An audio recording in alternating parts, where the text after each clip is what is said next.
Olá pessoal, tudo bem? Eu sou o Nathan, eu sou membro da Escola do Sentido e no vídeo de hoje a gente vai falar um pouquinho sobre perfeccionismo. O que é o perfeccionismo? Como a logoterapia enxerga esse fenômeno? E já que a gente falou de terapia, como é que a gente poderia ver possíveis causas para que esse fenômeno surja e também possíveis caminhos de superação? A gente vai ver um pouquinho sobre isso no vídeo de hoje. E pessoal, o que é que a gente pode entender por perfeccionismo? O que seria esse fenômeno? De uma forma um pouco intuitiva, a gente poderia dizer que é alguém que busca a perfeição. E está correto, né? A tendência de alguém que busca a perfeição em suas ações, por exemplo. Isso é até interessante a gente falar. Quando a gente comenta sobre perfeccionismo, é importante a gente ver aonde está centrada essa busca por perfeição. Digamos assim, pegando um exemplo um pouco à mão, digamos esse vídeo. Digamos que eu tenho uma tendência perfeccionista por fazer esse vídeo sair perfeito. A gente entende que essa perfeição está muito associada no meu fazer, está muito associada na minha ação, no produto da minha intenção. E a gente percebe que muitas vezes isso carrega um certo sofrimento para aquelas pessoas que têm essa tendência. Porque, bom, é muito difícil. Como é que a gente vai encontrar algo perfeito no mundo? Como a gente vai construir ou ser perfeito no mundo? E agora vamos tentar entender um pouquinho como a logoterapia entende esse fenômeno. Bom, é muito importante para a gente colocar esse prisma da teoria logoterapêutica sobre essa tendência, a gente enxergar um pouquinho a visão de homem. Se você tiver interesse, nós temos vídeos que detalham mais essa visão de homem. Inclusive, houveram vídeos bem recentes que a gente comentou sobre isso. Mas de uma maneira resumida, para a logoterapia, aquilo que realiza o homem, aquilo que torna ele feliz, é a sua busca por sentido, é a busca por uma vida significativa, o que por muitas vezes está associado a uma vivência de valores, sejam eles criativos, vivenciais e de atitudes. De toda forma, na logoterapia, aquilo que vai tornar o homem feliz é a busca por um sentido, não pela perfeição das suas ações. É muito interessante a gente ver isso. O que torna o homem feliz é a busca por sentido e não uma vivência perfeita dele. Até porque, como eu falei, seria impossível alguém viver de forma perfeita, sem erros, um sentido. Seria impossível alguém vivenciar valores de uma forma perfeita. Mas é interessante a gente perceber que não seria uma vivência perfeita que tornaria o homem feliz, e sim a busca por algo que é significativo para ele. E daí a gente já entende que o perfeccionismo ele é um afastamento daquilo que de fato realiza o homem, daquilo que de fato torna o homem um ser pleno.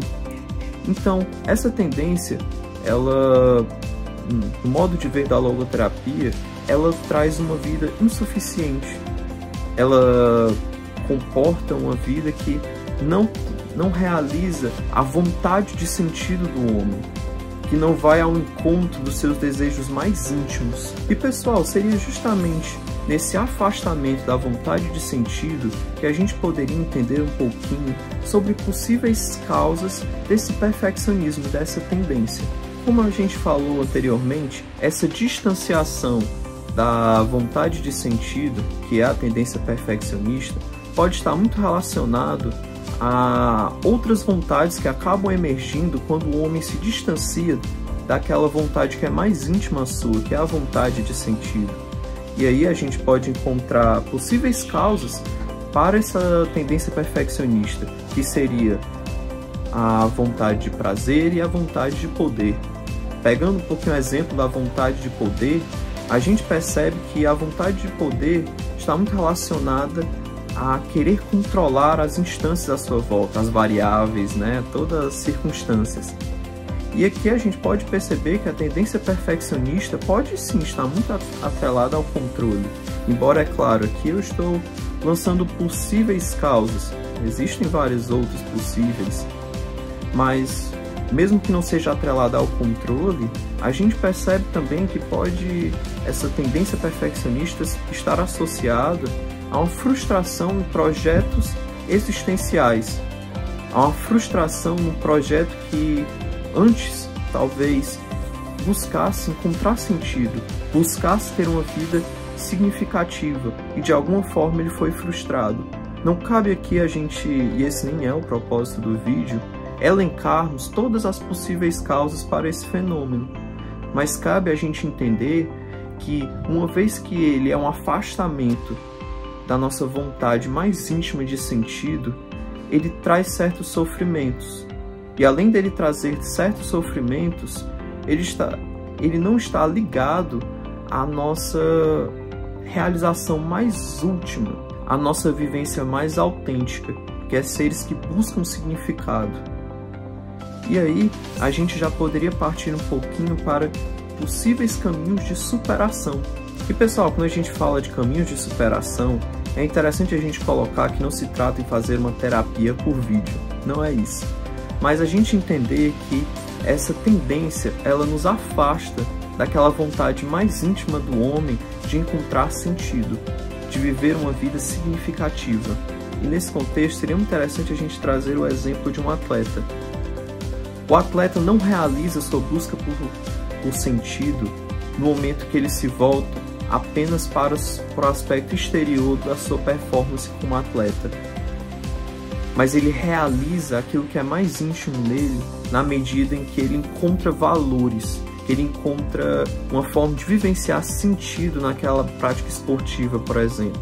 É claro, faz parte a gente se frustrar com, às vezes, aspectos exteriores da forma como a gente buscou encontrar sentido. No entanto, a frustração desse aspecto exterior, o fato de, por exemplo, não ter conseguido concluir tal tarefa no tempo correto, ou ela não ter ficado da maneira como se gostaria que ela fosse, ela não pode ser um impeditivo para que nós continuemos buscando sentido. Ela não pode ser algo que faça com que a gente perca de vista o motivo pelo qual de fato nós começamos a realizar aquela atividade. E na verdade essa hiperreflexão, essa intenção muito grande nos aspectos exteriores, na verdade arruína a própria prática. O Frankl até utiliza um exemplo que é muito interessante, que é o exemplo de uma centopeia. Olha, uma centopeia ela consegue realizar um movimento quase que perfeitamente sincronizado de suas pernas, uma coisa assim impressionante, na medida em que ela não se importa com aqueles movimentos, e sim naquilo que ela está buscando, naquilo que é valioso para ela. Mas no momento em que ela começa a se voltar para ver como está o movimento das suas pernas, ela provavelmente viria a errar. E o Frankl vai colocar que isso acontece com o homem. As melhores ações, a melhor performance surge quando a intenção não está voltada para a performance, mas sim está voltado para o significado que aquela performance está buscando. Por exemplo, um atleta que busca realizar um valor de coragem, a performance dele tenderia a corresponder à grandeza desse valor. E seria, digamos assim, a forma como a logoterapia enxergaria a superação para essa tendência perfeccionista, que por muitas vezes, como foi colocado no início do vídeo, carrega um certo sofrimento, em maior ou menor medida, para aqueles que a têm. Eu gostaria de pedir para que você, por favor, curta, comente e compartilhe. Se você gostou mesmo desse vídeo, comenta perfeição aqui embaixo. Não se esqueça de, por favor, se inscrever no nosso canal, clicar no sininho das notificações e eu espero que esse vídeo tenha tido muito sentido para você. Agradeço demais a atenção.